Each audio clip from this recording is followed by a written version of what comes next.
suministró agua, ¿no? Sí, doctor. ¿Han podido descargar el ¿Han entrado? Sí. Entonces, tenemos una clase más antes del examen. Entonces, tenemos una clase que reponer. No sé si gustan pasarla virtual, la clase para reponer, que sería, en este caso, potasio. ¿Ya? Podemos hacerlo virtual, no dura más, es equilibrio ácido-base. No dura mucho, más o menos 30 minutos es el tema. Y lo podemos hacer el día miércoles en la mañana, si les parece a ustedes. Tenemos rote. Desde la mañana a 6:30. Asumish. Todos de las 5 ustedes. Asumish. Pero claro, Un sábado, sábado. domingo. Generalmente su cuerpo de ustedes, los estudiantes, están pues, ya está cronometrado. Sábado no. Domingo peor. No, man. Lunes. ¿No ve? Va a iniciar bien, ¿no? Entonces, lunes yo tengo reuniones 7 de la mañana, todos los lunes y viernes. Entonces, imposible. Ah, Roger.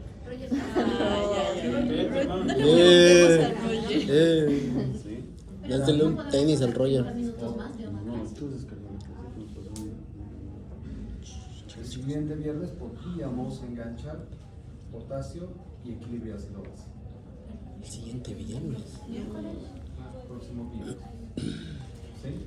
No es mucho, como les digo, es 30 minutos equilibrio ácido-base, porque solamente vamos a ver trastornos metabólicos.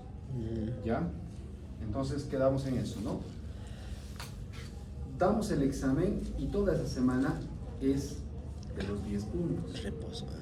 Van a hacer una práctica por grupos, por lo tanto los grupos ya me los tienen que pasar, ¿no ve? Al Telegram. Sí, son casos clínicos y lamentablemente es obligatorio que se descarguen la aplicación porque todo es en base a la aplicación médica. ¿Sí? Me van a sacar otros datos, pero sí, doctor, es que he sacado por esta otra forma.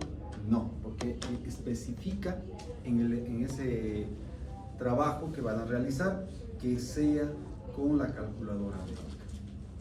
¿Por qué? Porque el interés es que ustedes aprendan a utilizar, porque si no, no les enseñaría, la verdad. ¿No ven? Bien, vamos a empezar por las competencias. Y al finalizar la clase debemos ser capaces de conceptualizar hiponatremia y hipernatremia, clasificar las hiponatremias e hipernatremias, describir las fórmulas. Todas las fórmulas en medicina son de probabilidad, por lo tanto no es nada exacto. Todo lo tratamos de medir. ¿No ve? ¿El dolor se mide? Sí, doctor. No debería, pero nosotros le hemos puesto una escala, ¿no ve? Dependiendo si es visual, si es numérica, si es ambas, o sea, le hemos puesto, pero normalmente es un síntoma, no se puede ver, ¿sí?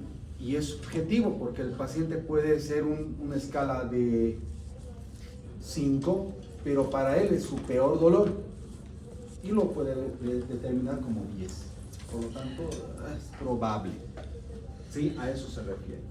Entonces, y luego vamos a determinar las principales alteraciones del metabolismo del sodio con casos clínicos. Entonces, vamos a empezar con la diapositiva que habíamos visto la anterior. Tenemos dos compartimentos, un extracelular y un intracelular, con similar osmolaridad. La osmolaridad en el intra lo determina el potasio y en el extracelular lo determina el sodio. Muy bien. Y el extracelular tenemos ahí los pulmones, el plasma sanguíneo, los riñones, tubo digestivo, todo lo que vaya a determinar pérdidas a esos órganos significa que estamos hablando de extracelular. ¿Ok?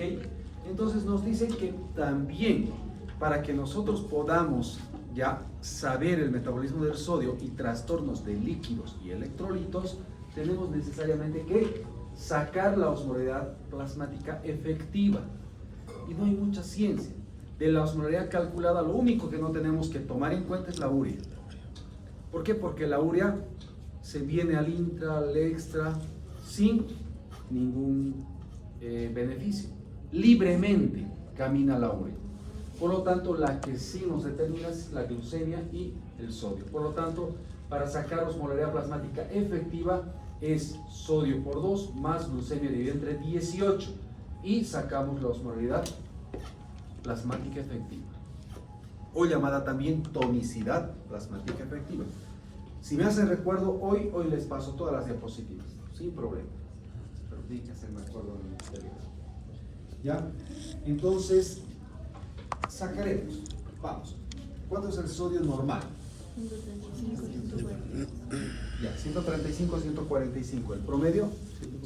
140. Vamos, sodio por 2. 140 por 2. 280. Muy bien. Ahora, ¿cuánto es la glucemia normal? 60, 100. 110. ¿Sí? Mi promedio. Límite 100. 100 dividido entre 18. 5.55. ¿Cuánto? 5.55. Más 280. 285. Entonces, se dan cuenta que de ahí sale la osmolaridad plasmática, pero es efectiva. Generalmente los clínicos pedimos osmolaridad plasmática efectiva. Si el cirujano les dice saque osmolaridad calculada, otra cosa es osmolaridad calculada.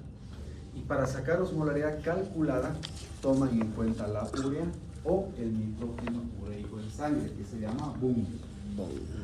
¿Sí? Entonces, hay que tener mucho cuidado. No es lo mismo, lamentablemente, es mucho depende de la escuela del médico. Los cirujanos no manejan eso, manejan la calculada. ¿No ve? Lo mismo, los cirujanos manejan diuresis oral y nosotros utilizamos balance hídrico kilogramo peso hora. ¿No ve? Entonces, mucho depende que les pidan. ¿Sí? Y en lesión renal vamos a hablar todo esto, ¿ya? Entonces, importante. ¿Cómo se clasifica los trastornos del sodio? El sodio obviamente tiene una concentración de 140 más menos 5, ¿sí? Mi equivalente es 1000. Se lo puede clasificar de acuerdo a la concentración sérica, en leve, moderada o grave. Si se fijan ahí, el severo o grave no tiene. Aparentemente fuera menos de 125. Pero, si ustedes se dan cuenta, no es tan sencillo clasificarlo en base a la concentración. ¿Por qué? Porque es mejor a veces clasificarla en base a la gravedad de los síntomas que produce.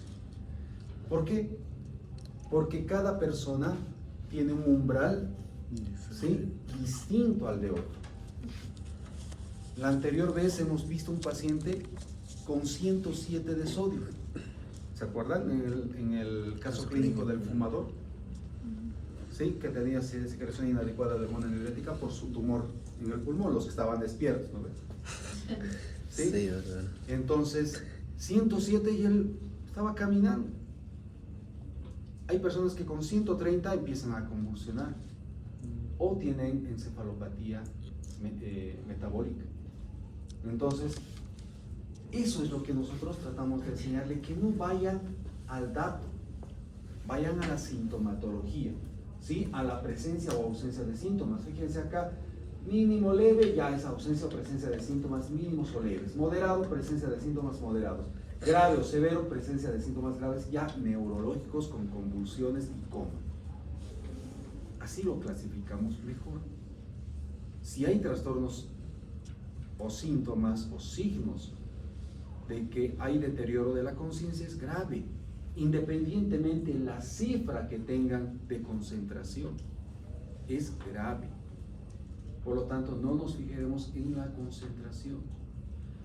También lo clasificamos en agudo si es menos de 48 horas y crónico si es más de 48 horas o no conocemos realmente cuándo ha podido pasar o cuánto sea que tenga esta concentración, ¿sí? Entonces, esa es la clasificación que utilizamos hoy en día. Esto es sacado de la guía 2024, ¿no ve? Que es la última guía. Las otras están adicionadas a esta, no hay otra más reciente. Entonces, la cantidad de sodio corporal no correlaciona con la concentración, eso es lo que les digo, sino con el volumen de líquido extracelular. ¿Qué me dice esto? Y lo voy a volver a repetir en la siguiente diapositiva. Aquí me dice, la cantidad de sodio corporal no correlaciona con la concentración del plasma, sino con el volumen intravascular. Eso es lo que tenemos que aprender siempre, es lo más importante que ustedes van a tener en su práctica clínica y les va a ayudar a salvar vidas, no a ocasionar iatrogenia. ¿Sí? Vemos el balance, lo vamos a volver a tocar este punto, diapositivas más adelante. Balance de sodio, se consume o se ingresan 155 miligramos en 24 horas y se excretan 152.5. ¿Sí? Entonces, pues se puede excretar y puede haber un balance, digamos, positivo, que queda para el metabolismo. Lo que tenemos que tomar en cuenta acá es, se reabsorbe 65 a 60% de lo proximal, en el 25%, en el túbulo distal 5 a 7% y 3% en el colector. ¿Sí? Hay un total excretado de aproximadamente 0,6%. ¿Por qué será importante cuánto se excreta de sodio? A eso nosotros tenemos una fórmula que nos ayuda a diferenciar una lesión renal aguda intrínseca de una lesión renal aguda prerrenal. Y es justamente este total excretado que lo conocemos como fracción excretada de sodio. ¿Ya? Entonces, ¿qué nos dice? Si la fracción excretada de sodio es menos del 1%, nos dice que probablemente la lesión sea prerrenal. Pero ¿y qué pasa si esta fracción excretada de sodio es mayor al 1%? Nos dice, oye, ese riñón no está reabsorbiendo bien, entonces debe haber un daño tubular. Entonces, cuando es más del 1% significa que no se está reabsorbiendo bien el sodio y se está eliminando. Por lo tanto, eso hace ver que hay datos de lesión renal intrínseca. ¿Ok? Bien. Entonces, el índice de filtración glomerular es más o menos 25.200 miliqueletes día. Esto va a depender a la mayor carga de sodio y va a provocar natriuresis cuando sea obviamente necesario. Esta reabsorción o esta concentración de sodio a nivel tubular va dependiente de una hormona que se secreta a nivel de la corteza suprarrenal en la capa glomerular. Es un mineralocorticoide. Su principal acción es la absorción tubular de sodio y elimina potasio. También vamos a hablar de esta en potasio.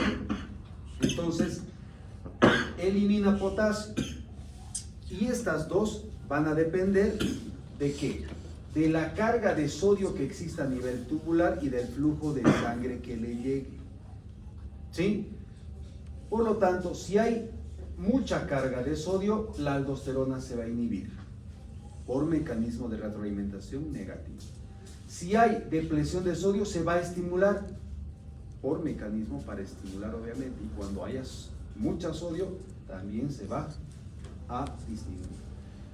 Entonces, hoy en día es el boom contrarregular a esta, porque se ha evidenciado que esta puede aumentar la reabsorción de sodio. Si aumenta el sodio cuando come papita frita, ¿qué le da? ¿Por qué? Porque la sal ha aumentado en su sangre y ha aumentado la osmolaridad plasmática. Al aumentar la osmolaridad plasmática se activan mecanismos de defensa para que ese sodio no lleve a la hipernatremia a la doctora. Entonces se activa y dice, oye, me estás salando, pues toma agua, toma algún líquido pero sin sal. ¿No ve? ¿Y hacemos caso? No. ¿Qué tomamos cuando vamos al cine? ¿Y qué tiene las gaseosas? Sodio. ¿No ve? Entonces, no le hacemos caso. Entonces, hoy en día, eso te va a aumentar, ¿sí? Te va a estimular al hipotálamo. Primero mecanismo de la sed, luego al hipotálamo. ¿Para qué? Para que se estimule la hormona antidiurética. A nivel renal, B2 Hormona antidiurética reabsorbe agua, aumenta volemia, aumenta el retorno venoso, mayor carga al corazón. ¿Sí? A nivel de los vasos sanguíneos, receptor B1, ADH o arginina, vasopresina, vasoconstricción. Aumenta la resistencia vascular periférica, aumentando la poscarga, empeorando la función del corazón. Son mecanismos de defensa, pero cuando esto se hace un círculo vicioso, lo único que hacen es provocar insuficiencia cardíaca. Entonces hoy en día es el boom. ¿Damos tratamiento? Sí. ¿Cómo podemos contrarrestar a la aldosterona? Dándole un diurético. Si este bota potasio, tenemos que darle un ahorrador de potasio. Principalmente la espironolactona, eplerenol. ¿No ve? Y hoy en día es el tratamiento de elección para pacientes con insuficiencia cardíaca sin deterioro de la función renal. Es muy de alta indicación, es decir, un protocolo cuando este se eleva, provocando hiperaldosteronismo. Y si ustedes revisan las guías de hipertensión arterial refractaria a tratamiento, cuando ya le han dado 3 fármacos antihipertensivos y no responde, no baja la presión, piensen en uno de estos, que se llama hiperaldosteronismo. ¿Qué le van a dar? Un contrarregulador de la aldosterona, la espironolactona. Le dan 12.5 y esa presión va a empezar a controlar. Ya tiene. Y eso dice el protocolo. ¿Sí? Y vamos ya sobre eso. Hormona natriurética. Ah, ¿es un regulador de la presión arterial? Sí. ¿A largo plazo? Sí. Gaiton. Sí, han llevado Gaiton, creo, ¿no? ¿No? O Ganon. Los dos. Similar. Entonces, nos dice que la hormona natriurética está para cuando hay mucha sobrecarga de volumen, cuando el paciente está congestivo, hay mucho líquido en el paciente, en cualquier síndrome de hematoso, la hormona natriurética se eleva. Por lo tanto, hoy en día, estoy hablando de la actualidad, es un factor o biomarcador pronóstico para pacientes con insuficiencia cardíaca, llamado ProBNP. ¿Sí? ¿Qué significa la presencia de esta hormona? Que hay sobrecarga, por lo tanto, ¿qué hace? Hace que se orine sal. ¿Para qué se va a orinar sal? Para regular la presión arterial por la hipervolemia, por lo tanto, trata de sacar la mayor cantidad de líquido para disminuir la congestión al corazón. Entonces, en pacientes utilizamos esto para ver si el paciente mejora o no mejora de la insuficiencia cardíaca. Y es factor, es un biomarcador pronóstico. O va a ir mal o va a ir bien. Obviamente hay péptido natriurético auricular que ustedes conocen, pero también están los cerebrales, que es donde hacen más énfasis con obviamente sus subtipos A, B, C, y cada uno tiene sus subtipos. Entonces acá vemos la diapositiva, creo, más importante que quiero que aprendan hoy. Y es con lo que les decía, tienen que aprender. ¿Por qué? Porque de esto va a depender si ustedes good o si no, out, ¿no? Entonces, el cambio en el volumen tiene más significado que el cambio en el valor del suelo sérico. ¿Qué decía la otra diapositiva? No correlaciona con la concentración del sodio, sino con el volumen intravascular. Por lo tanto, ¿qué significa? Si hay trastornos del sodio, cualquiera sea, el cambio acompañante en el volumen intravascular es más relevante que el nivel absoluto de sodio sérico. Si yo tengo un trastorno del sodio, sea hipernatremia, hiponatremia, ¿sí? Y tengo aquí este trastorno del sodio, aquí tengo una alteración del volumen intravascular, lo primero que corrijo es volumen cardiovascular. Vale madre esto. ¿Por qué? Porque esto se puede morir. ¿Me entiende?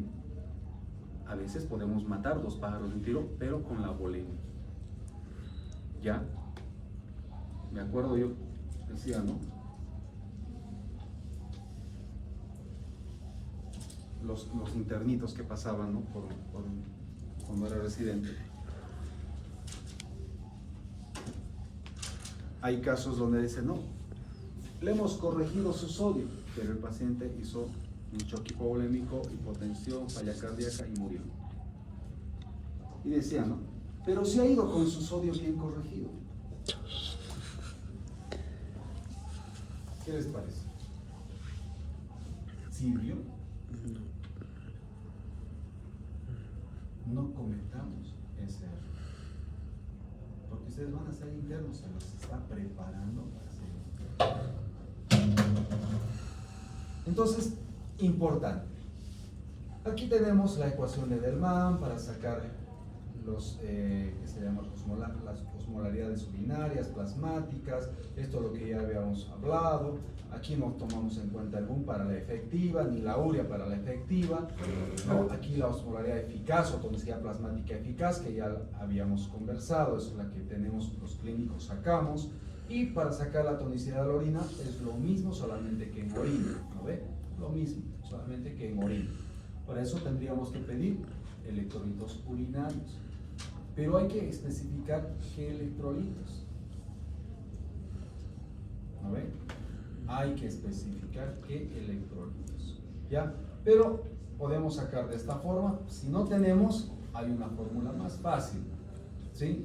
Que es restando, obviamente, de la densidad urinaria los 35 que tenemos que sacar.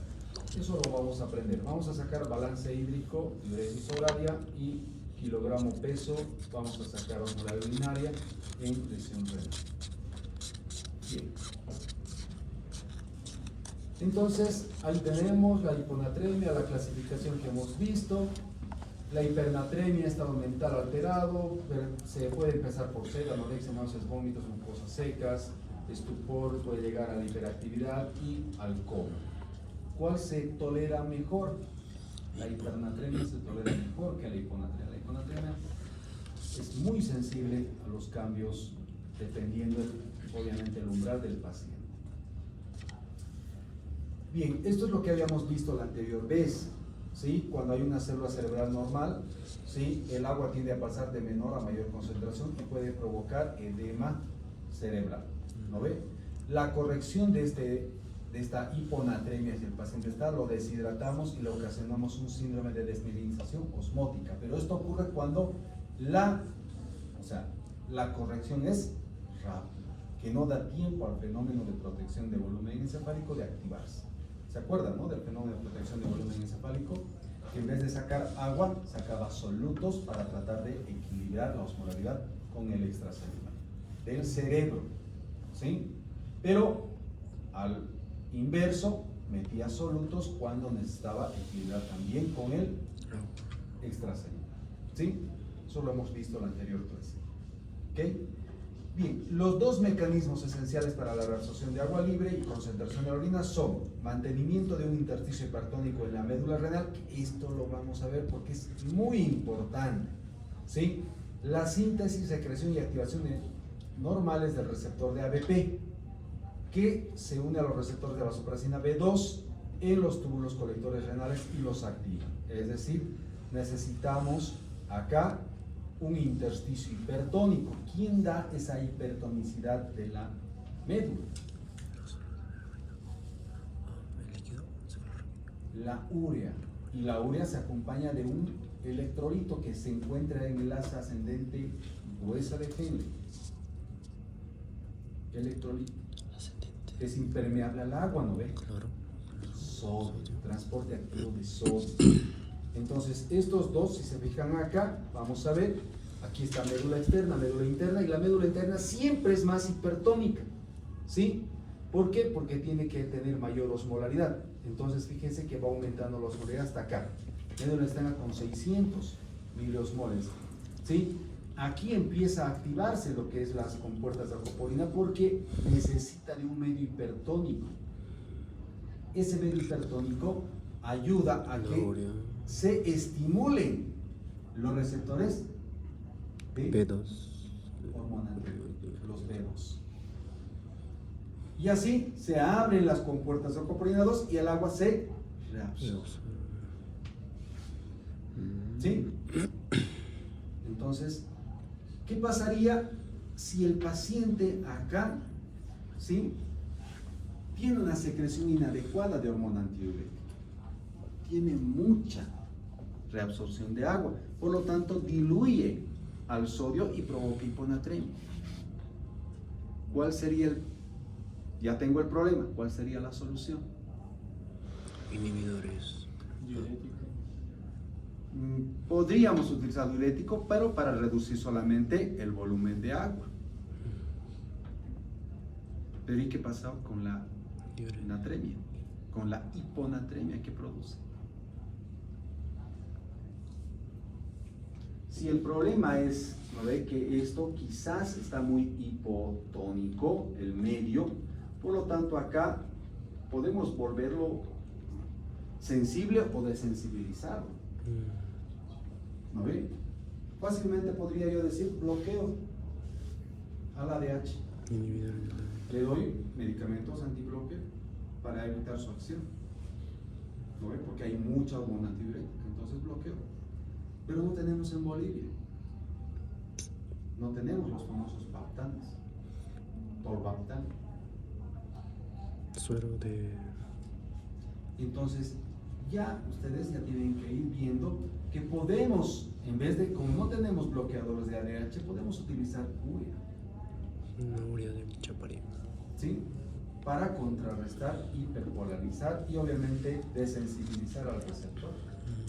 Y es como funciona como un bloqueador de ADH. ¿Y tenemos urea en Bolivia? Sí. Tenemos una planta en el Chapare que siquiera sirva para eso, ¿no? Sal granulada. Es tipo sal granulada, es la urea, rosadita. Y por gramos, una cuchara tiene 15 gramos, dependiendo de la cuchara, se da 15 a 30 gramos cada 8 a cada 12 horas. Se puede dar por 1, 2 semanas, luego se hace un control y actúa, gracias, aquí en la médula interna para evitar que la ADH tenga acción mayor. Entonces nos sirve en la secreción inadecuada de hormona antidiurética con hiponatremia sintomática, porque no tenemos baptanes. Obviamente lo que ha dicho el doctor podemos asociar a diuréticos por si tiene sobrecarga de volumen. Pero acuérdense que los diuréticos también botan sodio. ¿No ve? Aquí, entonces aquí dice, ¿no ve? Fíjense, incluimos sodio y glucosa y urea, de los cuales solo la urea, ¿sí?, puede moverse libremente entre el intra y el extracelular gallina sin guata. Por eso no la tomamos en cuenta en la efectiva. En la calculada sí. ¿Ok? Bien, entonces vamos a ver, definimos hiponatremia. Hiponatremia es menor a 135 miliequivalentes. Medimos osmolaridad plasmática. Si es de 275 a 295 significa que es una pseudohiponatremia. Aquí tengo a la hiperlipidemia, principalmente las trigliceridemias. Mayores a 800 disminuyen falsamente el sodio de 0,4 a 0,6 miliequivalentes. Pero esto no es verdadero, por lo tanto no corrijo, no repongo, porque es falso, pseudo. ¿Qué tengo que hacer? Ir a la enfermedad de Hess. Otro, tengo la paraproteinemia.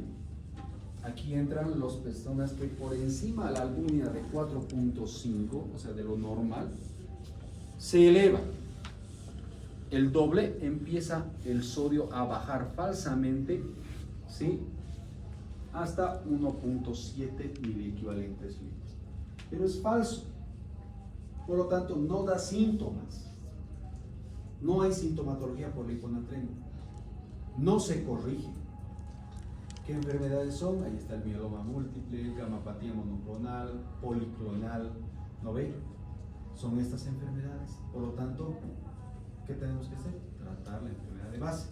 Y automáticamente el sodio va a volver a lo normal. Hiperglicemia. La hiperglicemia es como el 2 y el 5 en el cachos, comodín. Porque se la puede catalogar como pseudohiponatremia, como también en una hipertónica, cuando genera efectos móticos. Habíamos hablado en la anterior clase que la glucosa es un soluto menor, perdón, en anatomía fisiológica. La glucosa y la urea eran solutos menores, que cuando en condiciones basales o normales no generaban efectos móticos. Pero ¿qué pasa si se aumentaba en el doble de su basal? ¿Qué pasaba? Arrastraba. Empezaban a generar un efecto osmótico. Ahí tenemos el claro ejemplo de la diabetes mellitus.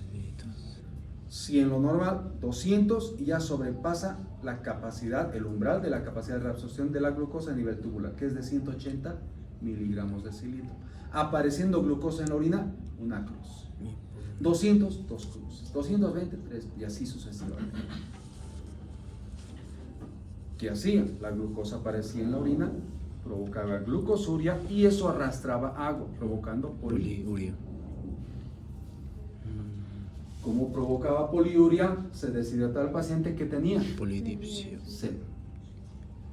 Polidipsia. El paciente trata de compensar los primeros años, pero lamentablemente sus egresos son mayores que sus ingresos. Por lo tanto, el extracelular se depleta. Como ya no hay de dónde sacar del extracelular, ¿de dónde toma el agua? Del intra, y el paciente empieza a enflaquecer, a perder peso, llevando a una diabetes descompensada. ¿Y quién ha generado? La glucosa. Entonces, eso, ahí comanda la glucosa, toma el mando de la osmolaridad plasmática. Por lo tanto, generalmente cuando hay hiperglicemia, el doble de su basal, baja el sodio 1.6 milequivalentes litros. Entonces, para eso nosotros vamos a aprender a sacar, y no se corrige el sodio. Ahora vamos a hacer un ejemplo. Paciente con 400 de glucemia. Vamos a la calculadora médica.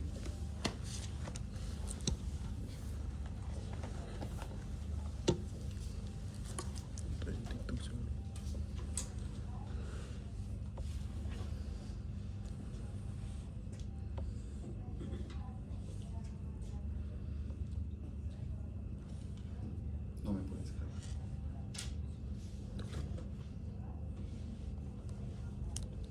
No puedes grabar la clase. Ay.